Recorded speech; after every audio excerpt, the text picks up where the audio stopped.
बचपन की इन यादों के सिवा मेरे पास जीने के लिए रह क्या गया था। मेरी याददाश्त के किस्से आप मेरे इंग्लिश टीचर मिस्टर विल्सन से पूछिए। Hello mister Wilson, how do you do? How do you do? I am very happy to meet you once again. Thank you. I never expected you will recognize an old man like me so soon. Why not? वाकई दाद देता हूँ आपकी। हर सबक दिल से याद किया है, मुझे भी याद रखना नहीं भूली। आपको मैं कैसे भूल सकती हूँ? आप तो वो मिस्टर प्रताप हैं जिनको मैं दोस्ती में परतू और गुस्से में दीवान के छोरे कहती थी। और आप जब मुझे भूल से राजकुमारी के बजाय रत्ना कहते थे तो आपको डांट पड़ती थी। एक बार तो आपके पिता दीवान जी ने आपके मुंह पर तमाचा भी मारा था। ठीक है दीवान जी? ये तो वो बातें हैं जो राजमहल में हर आदमी को मालूम है। आप ये बताइए कि राज का वो कौन सा खूंखार जानवर था जिसके पास जाने का आपको हुक्म नहीं था?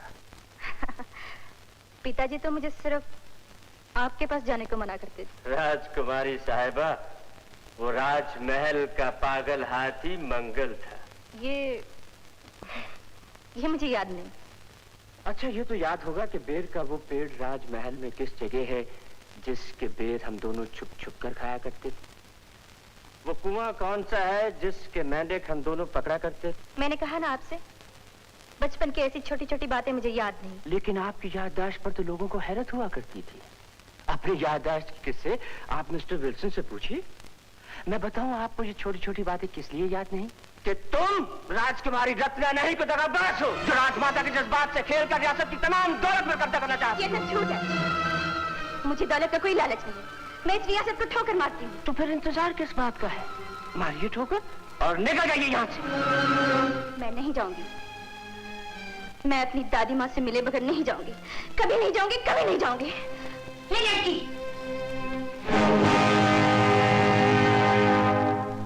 ये क्या तमाशा कर रही हो? दादी माँ, मुझे इस नाम से मत पुकार। दीवान जी, ये चाहे झूठी ही सही, लेकिन मेरी रत्ना की छवि बनकर आई है। इससे रत्ना के नाम पे जो चाहिए दे दीजिए। क्या चाहिए तुझे? बस मैं जो चाहती थी वो मिल गया मुझको। मैं एक नजर आपको देखना चाहती थी। अब अपने चरण और छू लेना। खबरदार जो मुझे हाथ लगाए, तू हट। दीवान जी, रत्ना के नाम पे दान देके इसे आज ही रियासत से रुखसत कर दीजिए। अपना इनाम और अपनी रियासत आप अपने पास रखिए। और ये रहा आपकी मेहमान नवाजी का बिल। बाकी जो बचे अपने नौकरों में तकसीम कर दीजिए। राजकुमार, राजमाता, ये सब दगाबाज हैं जो आपकी रियासत को लूटने के लिए असली राजकुमारी को झूठा साबित करना चाहते हैं। लेकिन इतना याद रखिए, एक दिन आपको अपनी बदनसीबी पर आंसू बहाने पड़ेंगे। चलिए राजकुमारी साहिबा।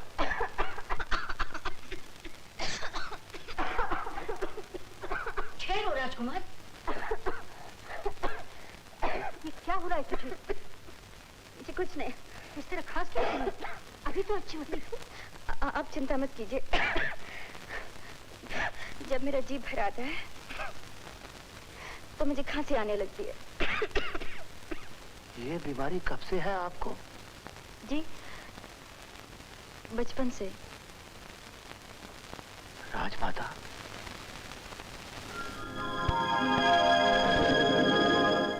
डॉक्टर साहब, इतने दिन हो गए, अभी तक खांसी ठीक क्यों नहीं होती? ये तो एक खास किस्म की एलर्जी है जिसे साइको कफ कहते हैं और जो उम्र के साथ खुद ब खुद ठीक हो जाती है।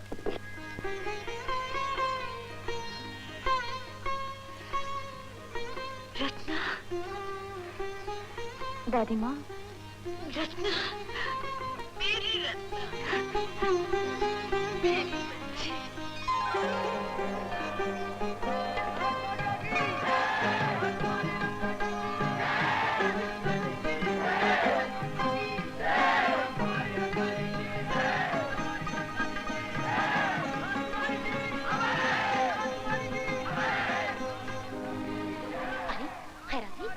ये तो अपनी सन्नू मैडम होती है। अरे धीरे बोल, कोई सुन लेगा तो दोनों की जान जावेगी। आगे कर करके तेरा भी भेजा खराब। मैं कहती हूँ ये सन्नू है।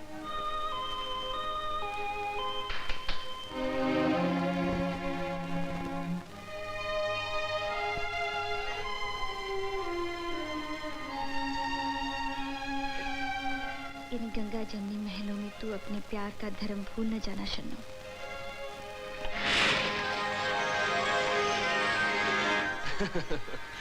अपने आप से क्या बातें कर रही थी यहाँ? चोरी छिपे पीछा करने की आदत छूटी नहीं आपकी। हमें जिस बात से प्यार हो जाता है वो बात हमसे मरकर भी नहीं छूट सकती, चाहे वो बचपन की बुरी आदत ही क्यों ना हो। आज इन दोनों का ये प्यार देखकर इनके बचपन की तस्वीरें आंखों के सामने फिरने लगी। याद है आपको? हाँ। आज शायद आप राजमाता से मिलने जा रहे थे। जी नहीं, उनसे मिलकर मैं आपकी खिदमत में हाजिर हो रहा था। कहाँ है वो? क्या मंदिर में देवी पूजा कर रही हैं? जी नहीं, आजकल उन्होंने देवी पूजा छोड़कर आपकी भक्ति शुरू कर दी है। रसोई घर के तमाम रसोइयों को निकालकर अपने हाथों से खुद आपके लिए नाश्ता बना रही है। मैंने सोचा इतनी देर में मैं आपसे अपनी सजा पूछ लूं। सजा? जी हाँ, मेरी नजरों ने सारी जिंदगी आपकी राह तकने के बाद जो आपको ना पहचानने का जुर्म किया है, उसकी सजा क्या है? इन नजरों की यही सजा है कि अब ये कभी मेरी तरह उठने न पाए। अपनी इस मुजरिम पर थोड़ा सा रहम कर दीजिए। इस सजा को बदलकर मुझे मौत की सजा दे दीजिए तो बेहतर होगा। अरे कितनी देर बातें करते रहोगे? चलो नाश्ता ठंडा हो रहा है। चलिए राजमाता। फिर राजमाता? जा, मैं तुझसे बात नहीं करूंगी। प्रताप, इसे कह दे मैं खाना भी नहीं दूंगी। सारा दिन भूखी रखूंगी। मैं व्रत रख लूंगी। बढ़िया ही व्रत रखने वाली। चल, मैंने अपने हाथों से सारी चीजें बनाई है। चल चलिए। आओ बेटी आओ, बहुत भूख लग गई होगी तुझे, बड़ी देर हो गई नाश्ते को। बैठ। इतना खाना? क्या कोई बारात आने वाली है? अब जो कुछ है चुपचाप बैठ के खा ले। बहुत सर घूम रहा है मेरा। 12 साल के बाद रसोई घर में पैर रखा है, देखती हूँ तो खाना पकाने के लिए कोई ढंग की चीजें नहीं, न कोई सामान है न कुछ, जैसे किसी ने लूट लिया सारा रसोई घर। जो कुछ था थोप कर लाई हूँ, लेकिन मैंने भी खूब सुना दिया बड़े रसोइये को। तू फिक्र मत कर, दोपहर से सब ठीक हो जाएगा। तू भी बैठ ना बेटा। ले। सरकार, राजकुमार साहब सेवा में पधारने की आज्ञा चाहते हैं। बड़े अच्छे सगुन से आया है। अरे जा उन्हें बुला ला।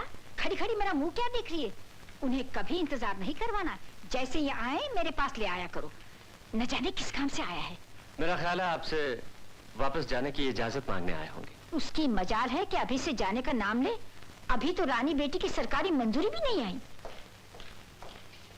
हेलो प्रताप। आइए आइए राजकुमार जी। नमस्ते राजमाता। चुप चुप जियो बेटा, चुप चुप जियो। और सुनो, आना मेहमान की खुशी से होता है, लेकिन जाना मेजबान की इजाजत से। लेकिन राजमाता, मैं तो अभी अभी अपना सामान पैक करके आया। लेकिन मुझे तुमसे कितने काम है, कितनी बातें करनी है। तुम बैठो और नाश्ता करो। आप बुजुर्ग हैं, आपका कहना टाल भी नहीं सकता। लेकिन राजमाता, मैं अपना नाश्ता अभी अभी करके आया। आप बैठिए, आप नाश्ता कीजिए ना। मगर राजमाता का तो आज व्रत है। आज किस बात का व्रत? तुम बैठो तो सही, फिर बताती हूँ। आज मेरे व्रत का दिन ही नहीं, बल्कि मेरे व्रत का साल शुरू हो गया। जब मेरी रानी बिटिया खो गई थी और दुश्मन न जाने क्या क्या कहते थे, तब मैंने प्रतिज्ञा की थी कि जिस दिन वो वापस आ जाएगी, उस दिन से पूरे साल तक देवी का व्रत रखूंगी। अरे तुम लोग तो कुछ खा ही नहीं रहे हो।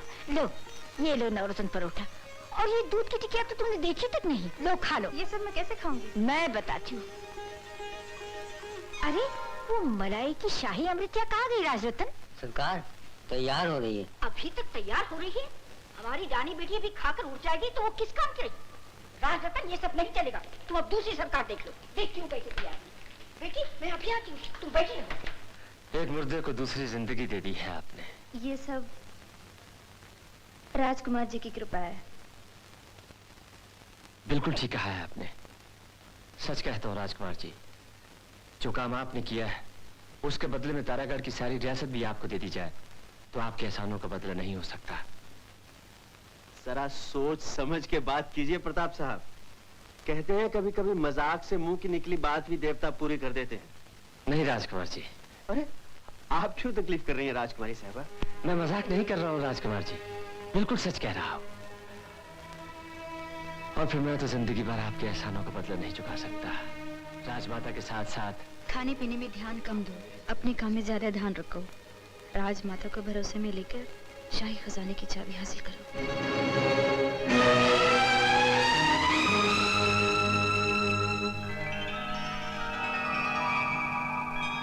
राजमाता को भरोसे में लेकर शाही खजाने की चाबी हासिल करो। राजमाता को भरोसे में लेकर शाही खजाने की चाबी हासिल करो।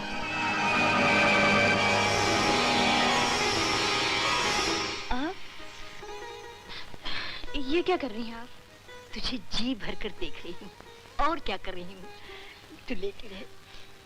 मगर मैं तो आपको सुला कर आई थी। तू मेरी नींद की फिक्र मत कर। नींद तो मेरी जन्म की बैरन है। तू नहीं थी, उस फिक्र में नींद नहीं आती थी। अब तू आ गई, इस खुशी में नींद नहीं आती। और फिर कुछ डरती भी हूँ नींद से। सोते से आंख न खुली तो तेरी खुशी कैसे देखूंगी? बस तेरा घर बसा दूं, फिर एक बार चैन से सोऊंगी, फिर कभी नहीं उठूंगी। राजमाता। हाँ? फिर राजमाता? फिर राजमाता? छोड़, छोड़ मुझे। मैं तुझसे बात नहीं करूंगी। छोड़, छोड़ मुझे।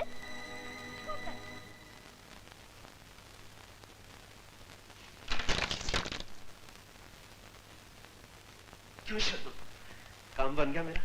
नहीं राजा, तुम्हारा काम तो नहीं बना, मगर मेरी जान पर जरूर बनाई है। तो तुम क्या इस भूल में थी कि एक भिखारन से राजकुमारी बन जाना बाजार में चुटकियां बजाकर कमर मटकाने का काम है? राजा, या ये सोच रही हो कि बीच मंझदार मुझे धमकियां देकर तुम अपने नाज नखरे उठवा सको? नहीं राजा नहीं, मैं तो तुमसे फिर क्या मुझे डराने के लिए ये ढोंग रचाया है कि अब तुम मेरा साथ नहीं दे सकती? ऐसी बात नहीं है राजा, मैं तुम्हारे एक इशारे पर अपनी जान तक कुर्बान कर सकती हूँ, पर उस दुखिया दादी का प्यार नहीं सह सकती। राजा, राजा कोई ऐसी राह निकालो जो मुझे उस देवी के सामने न जाना पड़े। मैं उसके प्यार को धोखा नहीं दे सकती। ये मत भूल शन्नो, बुढ़िया का वो प्यार जो तेरे दिल में कांटा बनकर चुभ रहा है, यही प्यार उसके जीवन की सबसे बड़ी खुशी है। यही प्यार उसके जीवन का स्वर्ग है, चाहे धोखा ही सही।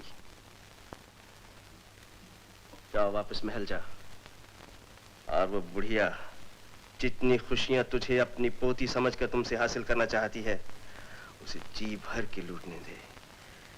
यही उसके खजाने की कीमत है, समझी? और सुनो, मेरी इजाजत के बगैर फिर यहां नहीं आना।